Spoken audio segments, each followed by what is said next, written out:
السلام علیکم ویورز. آج ہمارے مہمان ہیں بمبوریت ویلی سے ارسطو شراکت. یہ کیلاش ویلی کے ایک نوجوان ہیں جو کیلاش کلچر سے ریلیٹڈ اور کیلاش ہسٹری پہ کافی عبور رکھتے ہیں اور اس پہ کافی سارا کام کیا ہوا ہے، اور ان کا فیس بک پیج اور گروپ جو ہے اس کے ہزاروں سبسکرائبرز ہیں. اس کے علاوہ انہوں نے بکس بھی لکھی ہیں جو انشاءاللہ قریب پبلش بھی ہو جائیں گی. تو آج چلیں ان سے بات کرتے ہیں ارسطو کیلاش سے، کیلاش کلچر کے حوالے سے اور کیلاش ہسٹری کے حوالے سے ان سے بات کرتے ہیں. تو پہلا میرا کویشچن یہ ہے آپ سے کہ اب آج کل جس طرح پہلے لوگ کہتے تھے کہ کیلاش جو ہے وہ گریکس ہیں، کچھ لوگ کہتے تھے کہ یہاں کے انڈیجنس یہ ٹرائب ہے، لیکن ڈی این اے جو ٹیسٹ ہوئے ہیں تو آج کل کے کیلاش اور موجودہ جو گریکس ہیں ان میں کوئی مطابقت نہیں ہے. تو اس بارے میں آپ کیا کہیں گے؟ جہاں تک گریکس کا سوال ہے تو اس میں یہ ہے نا کہ سب سے پہلی بات تو یہ سمجھ میں نہیں آتی کہ گریکس اوریجنلی ہے کون. ٹھیک ہے، اس کے ابھی 3 کلیم ہیں. پہلا البانین ہے جو کہتا ہے کہ جی we are the real Greeks, Alexander the great سے کرتے. پھر جو گریس میں جو رہتے تھے وہ کہتے ہیں کہ جی ہم الیگزینڈر دی گریٹ. پھر میسیڈونیا کے اپنے جو ٹرائب ہیں وہ کہتے ہیں جی کہ ہم کنگ سے ہیں، بلونگ کرتے ہو، باقی سارے سلیب سے. پہلی بات تو یہ ہے. اور دوسری بات جہاں تک ڈی این اے کا تعلق ہے تو ڈی این اے میں جہاں تک گریک کے ساتھ ریلیشن نہیں دکھاتا ہے وہیں پر ڈی این اے یہ بھی شو کرتی ہے کہ کیلاش پیپل جو ہے پیرنٹس آف ماڈرن یورپینس، جس سے کہیں نہ کہیں یہ کلیئر ہو جاتا ہے کہ جی کیلاش کے لوگ الیگزینڈر سے ریلیٹڈ ہیں، ایسا نہیں ہے کہ ریلیٹڈ نہیں. تو ڈی این اے میں یہ بات بھی ایک پوائنٹ چھوڑ جاتی ہے. اور اگر کلچرل بیس پہ دیکھا جائے تو جتنے بھی ہمارے جو ہے نا ووڈ کارونگ کے ڈیزائنس ہیں گریوز پہ یا پھر پرانے ٹیمپلس وغیرہ پر، تو وہ ڈائریکٹلی جو ہے نا ان کا تعلق ہے گریک کے جو ڈیزائنس رہے ہیں، ان کے جو آرکیٹیکچرز رہے ہیں اس پر. یا ڈانس میں البانینز کے ساتھ جو ریلیشن ہے جس طرح کے کیسے وہ بھی اسی طرح ڈانس کرتے ہیں. جی بالکل. فرق یہ صرف یہ ہے کہ وہ ایک الگ سوسائٹی میں رہ گئے کافی دیر تک، تو وہ اس کے سراؤنڈنگ کے حساب سے اپنے اندر چینجز لے آئے ہیں. اب کیلاش جو سوسائٹی ہے وہ کافی سال ایک تن و تنہا رہی، الگ جگہ پہ رہی، اور بعد میں آپ کو پتہ ہے چند سینکڑوں سال پہلے جب سراؤنڈنگ سوسائٹیز آئے انہوں نے اس پر جو اپنے جو اثرات چھوڑے، اس کے بعد تھوڑی بہت چینجز اس میں بھی آئے ہیں. تو اسی وجہ سے تھوڑی بہت ڈفرینسز آج کے دور میں دیکھنے کو نظر آ رہی ہے، لیکن یہ ہے کہ سملیرٹیز بہت ہیں. جس طرح آپ نے کہا ہے کہ کیلاش جو ایک طرح سے گمنامی میں رہ رہے تھے، تو پھر اس کے بعد ایک طرح سے ایکسپلور ہو گئے، نئی دنیا نے ان کو ایکسپلور کر دیا. تو کیا جو کیلاش کسٹمز ہیں یا جو عبادتیں ہیں یا جو کچھ بھی طریقہ کار ہے روزمرہ زندگی کا، اس کا کوئی ریٹن کچھ اویلیبل ہے آپ کے پاس ان رائٹنگ، یا کوئی بک یا کوئی ایسا ٹیکسٹ جو اویلیبل ہو جس سے آپ پتہ چلے کہ اس طرح طریقے سے ہیں، یہ طریقے ہیں اس طرح عبادت کرنی ہے یا جو بھی کرنا ہے، ایسا کچھ ریٹن میں ہے؟ سر اس میں بات یہ ہے نا کہ اب دیکھیے یہ ہر جگہ کا ایک کلچر ہے نا. جیسے پہلے برصغیر میں تھا، مغل لوگوں کا دور تھا نا، تو جب انگریزوں نے انویڈ کیا مغل لوگوں سے اپنی ریاست چھین لی تو سب سے زیادہ ظلم بھی مغلوں پر ہی ہوا. ایسے ہی تھا میرے خیال سے. تو جو اس وقت رائلٹی پر ہوتا ہے نا، اس سے جو چھین جاتا ہے اس کے ٹرائب پر ظلم زیادہ ہوتا ہے. تو کیلاش کلچر تو اگر آپ کہیں تو ان کی جب کنگڈم شپ چترال میں تھی وہ بھی کئی سینکڑوں سال پرانی بات ہو گئی ہے، اور کئی سو سال تک پھر یہ گمنامی میں رہ چکے ہیں، کئی سو سال پھر انہوں نے غلامی میں زندگی گزاری ہے. تو یہ جو گمنامی کا دور تھا ان کا، جو انہوں نے کہیں پہ کیوس میں انہوں نے گزاری ہے، کہیں پہ جنگلوں میں گزاری ہے بھاگتے ہوئے اپنی زندگی بچاتے ہوئے، تو 2-3 نسل یا پھر اس سے زیادہ جو ہے ان کا بھاگنے میں ہی گزر گیا ہے. تو اس دوران مجھے نہیں لگتا کہ 2-3 جنریشن بعد جو نیا برن بچہ ہے وہ پرانے ان چیزوں کو سمجھ سکتا ہے یا پھر کوئی ریٹن رہا ہوگا. جیسے سواد میں ہے سب کے سامنے ریٹن وہ ہے جو بدھسٹ کا جو اسٹوپا تھا اس کو بلاسٹ کر دیا گیا تھا. ایکسٹریمزم جی ایک ایسی ایکسٹریمزم چترال میں بھی اس زمانے میں تھی جو کئی حد تک تھی. تو مجھے نہیں لگتا کہ انہوں نے کوئی آثار بچایا ہوگا، اگر تھے بھی اس دور میں تو اچھا، اسی سلسلے کو آگے بڑھاتے ہوئے اگر میں آپ سے یہ پوچھوں کہ جو باہر کے لوگوں کا اثر ہے کالاش لوگوں پہ، جس کی وجہ سے آپ سمجھتے ہیں کہ ان کا جو ریٹن ٹیکسٹ ہے یا جو تھا اگر تو وہ ضائع ہو گیا، تو کیا باہر کے لوگوں کا اثر آپ لوگوں کے کسٹمز پہ بھی پڑا، یا کوئی ایسی روایات ایسی چیزیں آپ کی تھی جو ان لوگوں کو دیکھ کے آپ لوگوں نے پھر چھوڑ دی کہ یہ اس موقع کی مناسبت سے مناسب نہیں ہے تو ان کو چھوڑ دیا جائے؟ ایسی کچھ مثالیں ہیں آپ کے ذہن میں؟ اب دیکھیں اس میں دو چیزیں ہیں باہر سے مراد ایک یہ وہ باہر لوگ ہیں جو ہمارے علاقے میں رہتے ہیں لیکن کلچر اور ریلیجن سے باہر ہیں، اور دوسرا یہ ہے کہ جو آؤٹ سائڈرز ٹورسٹ ہیں، تو ظاہر سی بات ہے جو ہمارے کلچر یا ریلیجن سے باہر ہے وہ تو اس چیز کو مذمت کرتے ہی ہوتے ہیں کہ یہ غلط ہے سارا مطلب یہ کہ سوسائٹی ایکسیپٹنس نہیں ملتی کسی بھی طریقے سے کلچر کو۔ جو آؤٹ سائڈر ٹورسٹ ہیں ان میں پارشل ہے دونوں، جہاں کئی سارے لوگ اگر کہتے ہیں کہ جی کلاش لوگوں کو اسلام قبول کرنا چاہیے، وہیں پہ بہت سارے لوگ یہ بھی چاہتے ہیں کہ یہ کلچر برقرار رہے، تو ان کو موٹیویشن بھی ملتی ہے، مطلب یہ کہ دونوں ساتھ ساتھ چل رہا ہے۔ لیکن دا مین تھنگ یہ ہے کہ جس انوائرمنٹ میں آپ رہ رہے ہیں جہاں پر کلاش کلچر بھی ہے اور سراؤنڈنگ کلچر بھی ہے، اور کلاش کلچر یہ بھی واضح ہے کہ کلاش کلچر مائنورٹی پر ہے، مطلب کم لوگ ہیں، تو جب میجورٹی آپ کے کسی فیل کو ایکسیپٹ نہیں نہ کرتی تو خاص طور پر ایک نیچر ہے کہ وہ جو مائنورٹی ہے وہ اپنے اس ایکٹ کو ختم کر دیتی ہے with the passage of time. تو انہی وجوہات پر جو ہے نا کئی ساری چیزیں وہ جو اب ختم ہو چکی ہے، جیسے پہلے ہم اوپر رکھتے تھے، بعد میں لوگوں کو مردے کو دفناتے نہیں تھے، جی کافنز میں رکھتے تھے، اوپر بھی ایسے نہیں اوپن چھوڑ دیا، تو یہ ایجپشنز کا بھی تھا اور وہ بڑا مقدس سمجھتے تھے اس کو کہ اس کو کافن بنانا، اور یہ بہت بڑا ایک آنر ہوتا تھا کافن میں ان کو رکھنا، اس کا سامان وغیرہ رکھنا، تو یہ سوسائٹی پر ڈیپینڈ کرتا، وہ لوگ اس کو آنر سمجھتے تھے۔ یہاں پر جب ایک باہر کی سوسائٹی آئی تو اس نے اس کو جو ہے نا ایک الگ نظریے سے دیکھا، کیونکہ وہ میجورٹی میں آ گئی اور جو یہاں پر مائنورٹی تھے وہ اس چیز سے انفلوئنس ہوئے، کیونکہ اکثریت اس کو ایکسیپٹ نہیں کر رہی تھی، اسی وجہ سے with the passage of time جو ہے نا یہ چیزیں ختم ہوتی چلی گئی۔ اور میرا خیال ہے کہ یہ جو دفنانے کا جو سلسلہ ہے یہ ماضی قریب میں شروع ہوا ہے، کوئی بہت پرانی بات نہیں ہے، آئی تھنک کہ کوئی 30-35-40 سال پہلے جو ہے دفنانا شروع کر دیا اس کی وجہ بھی یہ ہے کیونکہ یہ 80s کے بعد جو ہے نا 80s کے بعد تقریباً 1880 یا 90 یا پھر 60 کے بعد جو ہے نا یہ کلاش لوگ باہر آ کر زندگی گزارنا شروع کر دیے ہیں انہوں نے، اس کے بعد سے یہ انفلوئنس ہوتا ہے باہر کی دنیا سے، تو اٹ ہیز ٹیکن ٹائم۔ اسی طرح ایک اور اکثر لوگ ذکر کرتے ہیں ایک رسم ہے، یا آپ اس پہ روشنی ڈالیں گے کہ وہ واقعی ایک رسم تھی یا کلچر کا حصہ تھا یا کسی انڈیویجول کا ایک طریقہ کار اس نے سٹارٹ کیا تھا اور وہ پھر ختم ہو گیا تھا لوگوں کی وجہ سے کہ لوگ اس کو برا سمجھتے ہیں، وہ اس بارے میں آپ کیا کہیں گے اور اس کا نام کیا ہے؟ اب بڑھالک کی طرف بڑھیں، بڑھالک سر بات یہ تھی کہ جب یہ معلومیت سے گمنام زندگی سے جب واپس آئے تو یہ چند ایک گھرانے رہ گئے تھے، جیسے اگر آپ بمبورید کا آپ اگر ذکر کریں تو یہ تقریباً کوئی 10 یا 12 گھرانوں سے آباد ہے، اور اگر رمبور کی بات کریں تو یہ ایک بندہ ادھر گیا ہوا تھا جہاں سے پھر پورا رمبور آباد ہے، بعد میں جا کے سیٹلمنٹ ہوئی ہے، بیریر کا بھی یہی دور ہے۔ تو یہ ایک شامن تھا جس کا یہ تجویز تھا کہ جی ان کیس جو لوگ بچے نہیں کر سکتے ہیں یا پھر جن کے بچے کم ہیں تو ہم ایک ایسے بندے کو اس طرح سے تیار کریں کہ اس سے بچے پیدا کیے جا سکیں، یا پھر اس طرح سے اس نے ایک تجویز دی تھی۔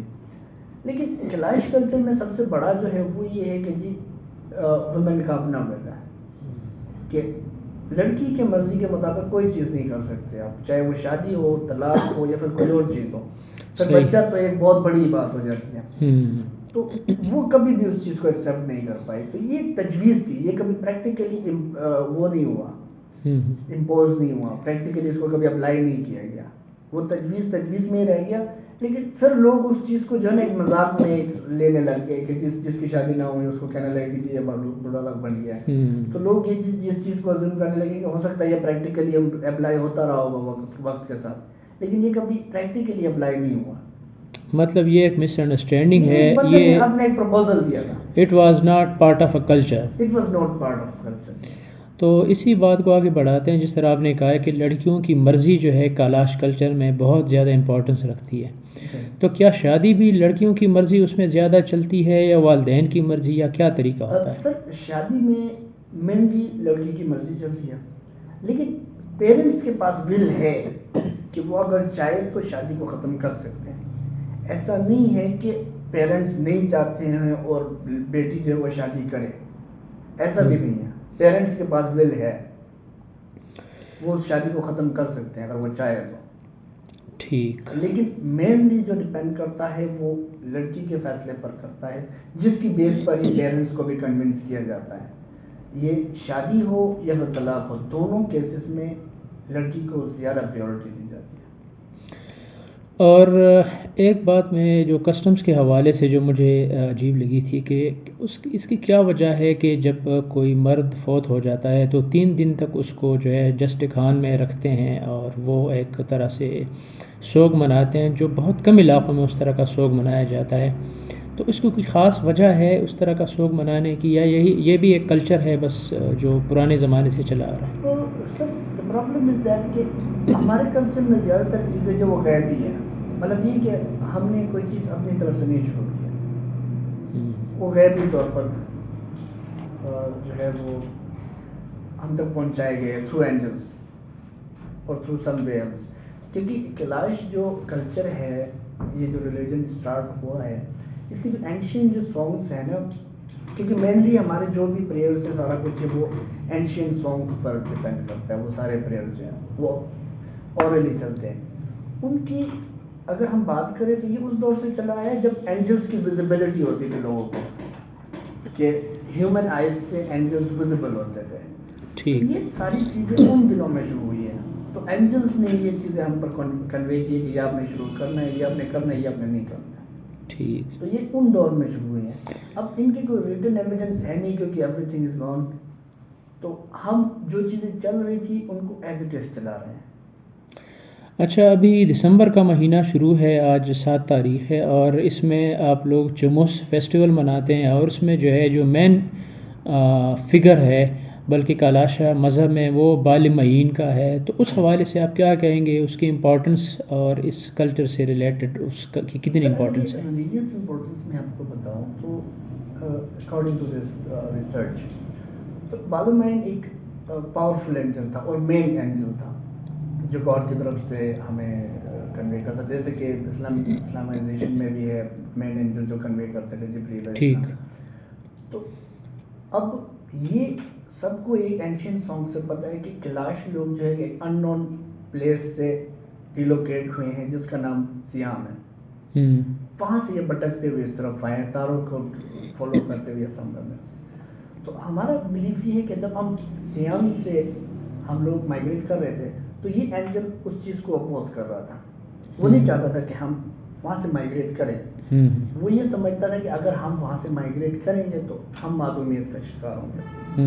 جہاں پہ ہم جائیں گے وہاں پر ہمیں وہ جگہ نہیں ملے گی. تو وہ وہیں پہ رہ گئے تھے. تو یہ اینجل جو ہے ہر دسمبر میں اسپیسیفکلی 3 days میں ہمیں وزٹ کرنے آتے ہیں ہر سال. اس دور سے لے کر ویزیبلٹی کے دور سے لے کر اب تو ہم ایزیوم کرتے ہیں کہ وہ آئے ہوں گے. اور اس کی جو ریئلائزیشن ہے کہ ریئلائز کیسے ہوتا ہے کہ وہ آ گئے ہیں، وہ یہ ہوتا ہے کہ جی ان 3 دنوں کی اسٹارٹنگ میں بھی ایک ارتھ کویک ہوتا ہے اور 3 دنوں کے بعد بھی ایک مائنر سا ارتھ کویک ہوتا ہے. اچھا، یہ اس کی ایک علامت ہے جی کہ ارتھ کویک آئے. تو اس کی مین امپورٹنس یہ بھی ہے کہ ہم اس میں کافی سارے ریچولس پرفارم ہوتے ہیں، جن میں کچھ ریچولس ایسے بھی ہیں جو بتاتی ہیں کہ یہ گاؤں یا پھر یہ علاقہ پیور رہا ہے تھرو آؤٹ دا ایئر اور یہ امپیور ہو چکا ہے. کیونکہ کیلاش جو ریلیجن ہے یہ مینلی بیسڈ ہے in the balance of purity and impurity. یہ بڑا بیلنس رہنا چاہیے. تو یہ جو چیز ہے یہ دسمبر میں ہوتی ہے، اناؤنس ہوتی ہے کہ یہ ولیج پیور رہا ہے، یہ ولیج پیور نہیں رہا ہے. تو یہ سارا چیز اس میں ہوتا ہے. اچھا، اس میں ایک بات میں آگے بڑھاؤں کہ جو دسمبر میں چموس کے دوران جب اسٹارٹ میں آپ لوگ گھروں کے گرد چکر لگا کے آگ ہاتھ میں ہوتی ہے، اسی طرح گاؤں کا چکر لگتا ہے، تو کیا یہ بھی پیورٹی کا ایک طریقہ ہے؟ اس سے یہ اصل میں نا ہر گاؤں کا کیلاش ویلیز میں تقریباً دو لائنس ہوتے ہیں. ایک لائن ہوتا ہے گاؤں کا حدود کا، اور دوسرا لائن ہوتا ہے کیٹل ہاؤسز اور ورشپ پلیسز کا حدود کا. تو یہ جو سرکل گھوما جاتا ہے یہ گاؤں کا جو حدود ہے اور ورشپ پلیسز کے حدود کے درمیان ہوتا ہے. ہم جونیپر برانچ سے جو ہے نا آگ جلا کے اس کو پیوریفائی کر رہے ہوتے ہیں اس پورے علاقے کو، تاکہ ان 3 دنوں میں ہم سارے پیوریفائڈ رہیں. اسی لیے یہ میتھ بھی چلا تھا کہ کیلاش کے لوگ سال میں ایک دفعہ نہاتے ہیں.